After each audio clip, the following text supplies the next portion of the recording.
स्वागत आपके अपने जनरल सिविल साइड विजिट में। तो जो कल कमेंट आए थे 2-3 कि सर हमें एक एम क्यूब जो कंक्रीट होता है उसका रेट एनालिसिस करके बताइए कि कितना मतलब एक एम क्यूब अगर कोई भी ग्रेड है उसको कितना रेट में वो पड़ेगा। तो उसको मैं निकाल के भी बताऊंगा आपको कि सीमेंट कितना लगेगा और सैंड कैसे निकालते हैं, एग्रीगेट कैसे, कोई भी ग्रेड होगा एक सिंपल प्रोसीजर आपको फॉलो करना है तो आप खुद निकाल पाओगे कि कंक्रीट में कितना सैंड जाएगा, कितना एग्रीगेट, वाटर, सीमेंट, सब कुछ। और उसके बाद हम कर लेंगे उसका रेट एनालिसिस तो हमें पता चल जाएगा एक एमक्यू कंक्रीट का रेट कितना पड़ता है और आरएमसी वाले हमें कितना देते हैं, वो सब चीजें। ठीक है, एक प्रोसीजर मैं आपको बताऊंगा।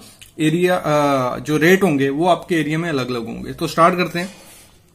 सबसे पहले मैं लेता हूं M25 ग्रेड। हम मोस्टली यूज करते हैं घर में। आपको जब भी एक और सलाह दे दूं, जब भी घर की कंस्ट्रक्शन करवाओ आप तो आपको M20 से नीचे आरसीसी में यूज नहीं करना है। तो ये हो गया M25 की रेशो होती है 1:1:2। 1 हो गया हमारा सीमेंट, सैंड और एग्रीगेट। ठीक है, मतलब एक बैग अगर हम सीमेंट डालेंगे फिर एक बैग हमें सैंड डालनी है और 2 बैग एग्रीगेट डालने, इसका ये मतलब होता है। तो सबसे पहले एक एम क्यूब के लिए मैं निकाल रहा हूं। ठीक है, आपके घर में अगर 10 एम क्यूब आता होगा कंक्रीट, या 12, 11, जितना भी आपको वो लेना है। यहां पे मैं एक एम क्यूब के लिए रेट निकाल रहा हूं। एक एम क्यूब लिख दिया। फिर उसको करना होता है ड्राई वॉल्यूम, क्योंकि हमारा जो भी मटेरियल आता है, सीमेंट सूखा आता है, सैंड सूखी ड्राई स्टेट में आती है, एग्रीगेट ड्राई स्टेट में, तो उसको करने के लिए वो कितना गुना ज्यादा होता है, 1.54% ज्यादा होता है। तो जितनी क्वांटिटी होगी उसको उससे मल्टीप्लाई कर दिया तो हमारा आया 1.54 एम क्यूब। क्लियर, यहां तक क्लियर हो गया इतना। अभी निकालते हैं हमें एक एम क्यूब में कितना सीमेंट लगेगा। अगर 10 एम क्यूब होगा तो उसमें भी ऐसे ही निकालना है, सेम निकालना है। तो सीमेंट कैलकुलेशन के लिए क्या करना है आपको, पहले 1, ये क्या, एक मैं इधर लिख लेता हूं 1:1:2। ये जो सीमेंट का था, ये सीमेंट, सैंड, एग्रीगेट, जो सीमेंट का था वो यहां आ गया 1, ये फिर 1.44। ये जो भी वॉल्यूम अगर इधर 10 एम क्यूब होता तो 10 इंटू 1.54 जो भी आया होता वो यहां आना था, लेकिन हमारा आया ये 1.54। ये डिवाइड बाय क्या आएगा, जो भी रेशो का आप ग्रेड निकाल रहे हो। हम निकाल रहे हैं 1:1:2 का, तो 1+1+2, तो मैं ये लिख दिया। तो इसको ऐसे आ गया, ये आ गया, इसको हमने प्लस कर दिया, 4 आ गया, इसको डिवाइड किया इससे और मल्टीप्लाई कर दिया 1 से, तो हमारा आ गया 0.375। क्लियर, यहां तक क्लियर हो गया। कितना है, 0.375। फिर जो 0.357 होगा उसको डेंसिटी, जो सीमेंट की डेंसिटी होती है उससे मल्टीप्लाई करना है। तो होता क्या है formula, weight equal to volume into density. ये याद रखना है, बहुत इंपॉर्टेंट फार्मूला, ये हर जगह काम आएगा। Weight equal to volume into density. हमें वेट निकालना है क्योंकि हमारे जो बैग आता है वो 50 किलो के वेट में आता है। तो 0.35 इंटू 1440 डेंसिटी, इसको किया तो हमारा आया 540 केजी। जब 540 केजी आ गया तो हमारा बैग मार्केट में कितने का आता है, 50 किलो का नॉर्मली स्टैंडर्ड साइज। तो इसको 540 को हमने 50 से डिवाइड कर दिया तो आ गया हमारा 11 बैग आएंगे, कुछ 10.9 या 11 बैग आएंगे। लेकिन एक बैग हमेशा आपको कम लेना है। जो इस प्रोसीजर से आप निकालोगे एक बैग कम लेना है, याद रखना। तो 10 बैग हमारे आ गए। कितने, M25 में हमें 10 बैग डालने हैं। फिर अभी निकालनी है सैंड। तो सैंड का क्या है, 1:1:2। ये सीमेंट हो गया। अभी बची सैंड, तो सैंड हमने ले ली 1। फिर हमारा वॉल्यूम जो भी आया होगा आपका निकाल के 1.54 डिवाइड बाय 117, सेम, वो आ गया हमारा 0.375। ठीक है, और 0.375। और वो याद रखना, वेट निकालना है हमें भी इसका, weight equal to volume into density. कई जगह वॉल्यूम में आपको रेती मिलेगी, सैंड मिलेगी, कई जगह टन में, तो टन में मैं निकालूंगा।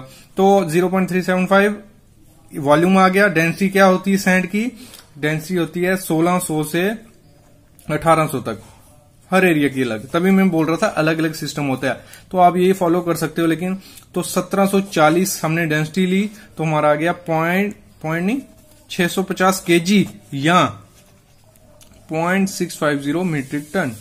टन लिख दो सीधा। क्लियर, इधर तक क्लियर हो गया। फिर एग्रीगेट निकालना है हमें। एग्रीगेट का रेशो क्या, 1:1:2।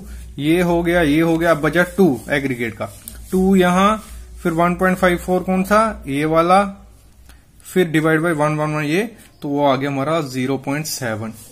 ठीक है, 0.7 एम क्यूब आ गया। फिर हमें क्या करना होता है, वेट इक्वल टू वेट निकालना है, इसका वॉल्यूम इनटू डेंसिटी।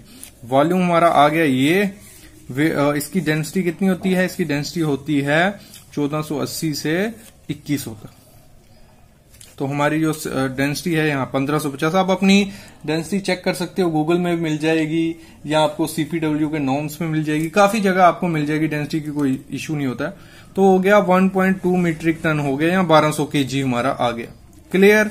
फिर वाटर निकालने के लिए आपको क्या करना है, जो भी आपका सीमेंट आया होगा, जितना भी ये आया 540 हमारा सीमेंट आया था, कितना 540 kg, उसको 0.55 से मल्टीप्लाई कर देना है आपने। ठीक है, कितना 0.55 से, ये क्या है, ये है रेशियो वाटर की 0.55%, तो वो आ गया 297 लीटर हमें पानी लगेगा इसमें M25 में। ये प्रोसीजर आपको पता चल गया, इस पे वीडियोस थी पहले भी 3-4, ये प्रोसीजर पता चल गया। सीमेंट सैंड कैलकुलेशन कैसे करनी है, कोई भी ग्रेड होगा, मैं M25 लिया, आप M15 के लिए निकाल सकते हो, M20 के लिए, M30 के लिए, ठीक है, इस प्रोसीजर से। अभी मेन जो चीज थी, मुझे बोला था रेट एनालिसिस के लिए, वो मेन चीज करनी है मैंने। तो कॉस्ट इसकी हम निकालेंगे, एक M25 का रेट कितना हो सकता है। तो हमारे 10 बैग सीमेंट आए थे, कितने आए थे मैं दिखा देता हूं, सॉरी, ये आए थे हमारे 10 बैग सीमेंट। तो 10 गुड़ा 340 मैंने लिया कि एक नॉर्मल जो बैग यहाँ यूज करते हैं, कोई सी कंपनी का आप ले लो, जहां आपको सीमेंट का रेट आपने पता कर लेना है, बाहर क्या है, ACC है, अंबुजा जो भी है। 340 तो मेरा आ गया 3400 रुपया सीमेंट का खर्चा आएगा 1 M³ में। ठीक है, कितना 1 M³ में। फिर सैंड जो है वो आई थी मेरी 0.650 टन, और 1 टन का रेट है 1350 रुपया सैंड का। ठीक है, क्लियर। तो मल्टीप्लाई किया, 877 रुपए की मेरी सैंड लगेगी 1 M³ में। फिर एग्रीगेट का रेट है 1250 रुपया, तो 1.2 टन आया था मेरा, तो मल्टीप्लाई किया 1500 आ गया। देखो एक चीज ध्यान रखना, ये जो रेट मैंने लिए हैं ये मेरे एरिया के हैं, आप अपने एरिया में पता कर सकते हो क्या रेट है क्या नहीं। तो आ गया 1500। फिर जो वाटर था उसका 0.1 पैसा पर लीटर ले लेता हूं मैं, तो 297 लीटर था, तो 0.1 29 रुपए हमारा पानी का खर्चा आ गया। तो हम टोटल करते हैं सबको, तो आ गया 5806 रुपया हमारा M25 ग्रेड को लगेगा। लेकिन ये खर्चे आपके कम हो जाएंगे, आपके एरिया में जो भी प्राइस होगा। तो इस हिसाब से, इस प्रोसेस से हमें निकालना होता है कि हमारा एक RMC जो बन के आता है, जहां आप घर पे कंक्रीट बनाओगे, उसमें कितना होगा। और RMC वाले क्या करते हैं, इधर 10 बैग आपको दिख रहे हैं, वो 6 या 7 बैग डालेंगे प्लस फ्लाई ऐश उसमें डालते हैं। ठीक है, वो डिजाइन करवाया होता है, लेकिन आप सीमेंट भी डाल सकते हो अगर घर पे बना रहे हो। तो इस हिसाब से भी आप एक एग्जांपल लेके कर सकते हो, मतलब ये एग्जैक्ट नहीं है, लेकिन आप इसी प्रोसेस से निकाल सकते हो। तो आई होप आपको समझ आ गया होगा कि कैसे RMC का एक मतलब रेट निकालते हैं और कितना सीमेंट सैंड एग्रीगेट लगेगा वो। तो यही प्रोसेस रहता है। तो ऐसी वीडियोस आपको हमारे चैनल पे मिलती रहेंगी। हाउस कंस्ट्रक्शन की सीरीज स्टार्ट है, इंटरव्यू की स्टार्ट है, तो वो देखते रहो, चैनल को सब्सक्राइब करके रखो। Thank you guys.